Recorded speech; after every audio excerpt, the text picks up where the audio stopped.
हरिः ॐ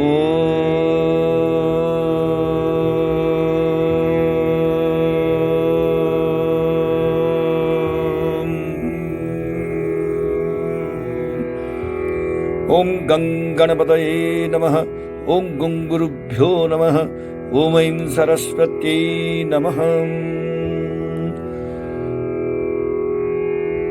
यस्यान्तर्नादिमध्यं न हि करचरणं नाम गोत्रं न सूत्रं नो जातिर्नैव वर्णं न भवति पुरुषो नो नपुंसं न च स्त्रीं नाकारं नो विकारं न हि जनिमरणं नास्ति पुण्यं न पापं नो तत्त्वं तत्त्वमेकं सहजसमरसं सद्गुरुं तं Namami.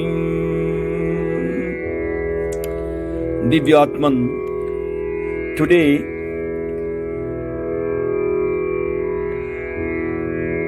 we will be discussing about a question asked by one of the devotees of our worshipful Gurudev Sri Swami Shivananda Maharaj. The devotee asks, Swamiji, how did Maya arise in Brahman? And why are sadhus and sannyasis enjoined upon to beg for their food? Now our beloved Gurudev answers, this is an ati prashna or transcendental question. You will find this question coming up to your mind in various forms. When did karma begin? When and why was the world created? Why is there evil in this world? Why did the unmanifest manifest itself? And so on. The same question is asked by Rama in Yoga Vasishtha, and Vasishtha says, you are putting the cart before the horse. You will not be benefited by an inquiry into this question at all. Meditate and realize Brahman. You will then know the answer to this question. The problem itself will have dissolved by then. No one can answer this question. When knowledge dawns, the question itself vanishes. Therefore, there is no answer to the question at all. The Brahma Sutra says, Lokavat tu lila kaivalyam. It is only to pacify your doubt. It's really not an answer, for there can be no answer. Yet, the question will arise in the case of every seeker after truth. You can't help it. You will have to use your discrimination, pacify the doubt, and then, through intense sadhana and meditation, realize God. Then the doubt will vanish. A great yogi and jnani was worried with this doubt for 12 years. A great yogi and jnani was worried with this doubt for 12 years. Then he told me, the worry is over now. It troubled me for 12 years. I could not find an answer. So I have given up that pursuit and have taken to meditation, japa and kirtan. Now I find peace and progress.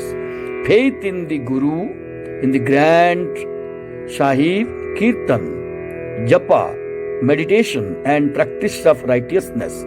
These will enable you to progress in the spiritual path and will take you to that where there is no questioning possible.